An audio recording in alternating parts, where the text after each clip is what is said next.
ఇలా ఎంత బాధ అంటే తల్లికి పిల్లల మధ్య గొడవ పెట్టివి, తండ్రికి పిల్లల మధ్య గొడవ పెట్టివి. నువ్వు ఇలా ఏం చేసినావు? కుటుంబ బంధాల మధ్య చిచ్చు పెట్టినావు. నీ దరిద్రపు గొట్టు రాజకీయం, నీ కోతల వల్ల కుటుంబాల మధ్య ఇలా చిచ్చు వచ్చే పరిస్థితి ఉంది. రండన్నా,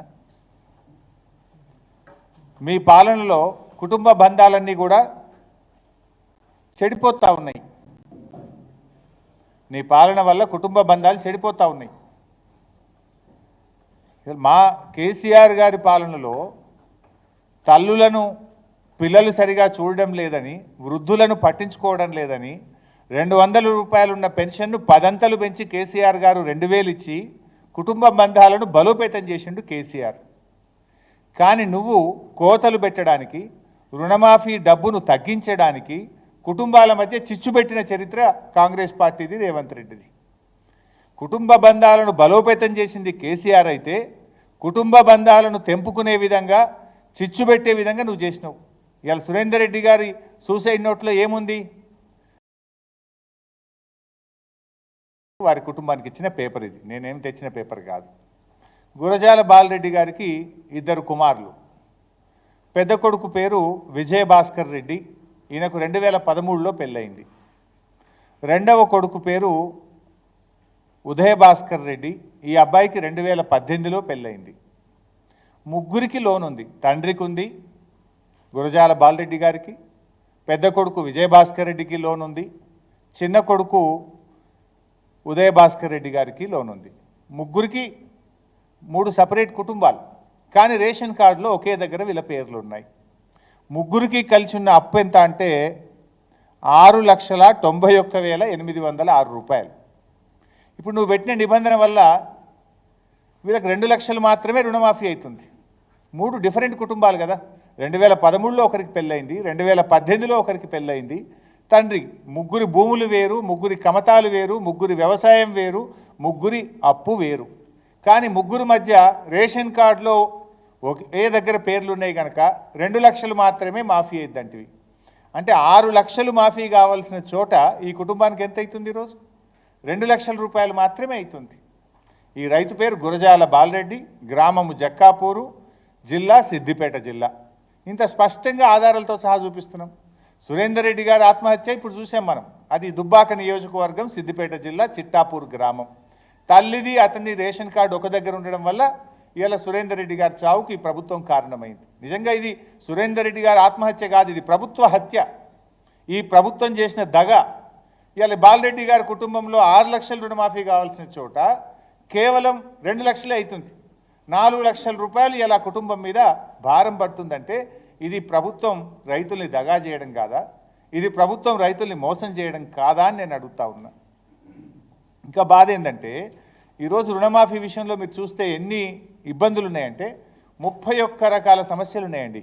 ఇవి రుణమాఫీ జరగకపోవడానికి కారణాలు ఏంటి అంటే 31 ప్రాబ్లమ్స్ ఉన్నాయి. ఇందులో అన్ని డీటెయిల్స్ కూడా ఉన్నాయి నా దగ్గర. నేను ఒక శాసనసభ్యుడిగా రివ్యూ చేశాను. అసలు ఏం జరుగుతూ ఉంది అంటే అగ్రికల్చర్ డిపార్ట్మెంట్ వాళ్ళు ఇచ్చిన పేపర్ ఇది. సార్, 31 రకాల సమస్యల వల్ల రుణమాఫీ క్షేత్రస్థాయిలో జరగడం లేదు అన్నారు. అందులో ప్రధానంగా మీరు ఇంకొక గమ్మత్ జిమ్మికి ఏం చేసిండ్రు? Phase 1, phase 2. ఫేజ్ 1 1,00,000 రూపాయల లోపు మాఫీ, ఫేజ్ 2 1,50,000, ఫేజ్ 3 2 లక్షల లోపు అన్నారు. ఫేజ్ 1, ఫేజ్ 2లోనేమో రైతుల వివరాలు గ్రామాల వారీగా ఇచ్చారు. ఫేజ్ 3కి వచ్చేసరికి బయటపడుతుంది కదా ఎవరికైంది ఎవరు కాలేదు అని చెప్పి మోసం చేయడానికి రైతుల వివరాలు గ్రామాల వారీగా ఇవ్వకుండా బ్యాంకులకు పంపించేసిండ్రు. ఊర్లకు పోతే ఏమవుతుంది? వివరాలు లేవండి, బ్యాంకుకు పోమంటున్నాడు వ్యవసాయ శాఖ అధికారి. వ్యవసాయ శాఖ అధికారుల దగ్గర లిస్ట్ వేయలే వీళ్ళు, ఎందుకంటే వీళ్ళ డొల్లతనం బయటపడుతుంది, ఎవరికి రుణమాఫీ జరగలేదో బయటపడుతుందని. ఫేజ్ 1, ఫేజ్ 2లోనేమో రైతుల వివరాలు గ్రామాల వారీగా ఇచ్చి ఫేజ్ 3కి వచ్చేసరికి బ్యాంకులకు పంపిరు తప్ప ఏఈఓల దగ్గర వివరాలు లేవు. ఇలా రైతు రుణమాఫీ ఎగ్గొట్టడానికి ఈ ప్రభుత్వం 31 సాకులు చూపించింది. 31 సాకుల్లో ఒకటి రేషన్ కార్డుది మీకు సాక్ష్యాధారాలతో సహా చూపించాను. రెండవ కారణం ఫ్యామిలీ. ఇలా ఇది చాలా ఆశ్చర్యకరం నిజంగా, మీరు కూడా వింటే నవ్వుతారు. మా నియోజకవర్గంలో నల్ల మనెమ్మ, వారి భర్త గారు 2010లో చనిపోయారు. నల్ల మనెమ్మ గారు నారాయణరావుపేట గ్రామం. ఈ అమ్మగారికి 1,30,000 అప్పు ఉంది బ్యాంకులో, యూబీఐ బ్యాంకులో 1,30,000 అప్పు ఉంది. అయితే రుణమాఫీ కాలే ఈమెకు. వ్యవసాయ శాఖ అధికారుల దగ్గరికి పోయింది, నాకు రుణమాఫీ కాలేదు అంటే, మీ భర్త చనిపోయింది కదా, మీ భర్త ఆధార్ కార్డు తీసుకురాపో అన్నారట.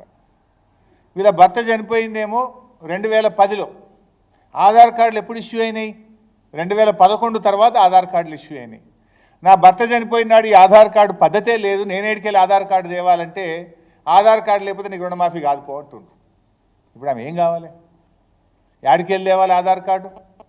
భర్త చనిపోయింది 2010లో, 15 ఏళ్ల కింద భర్త చనిపోతే ఇప్పుడు ఆధార్ కార్డు లేదు, నీ భర్తకు ఆధార్ కార్డు లేదు కనుక నీకు రుణమాఫీ కాదుపో అంటున్నట. ఇగో ఇది ప్రభుత్వ తీరు. ఇంకో విషయం,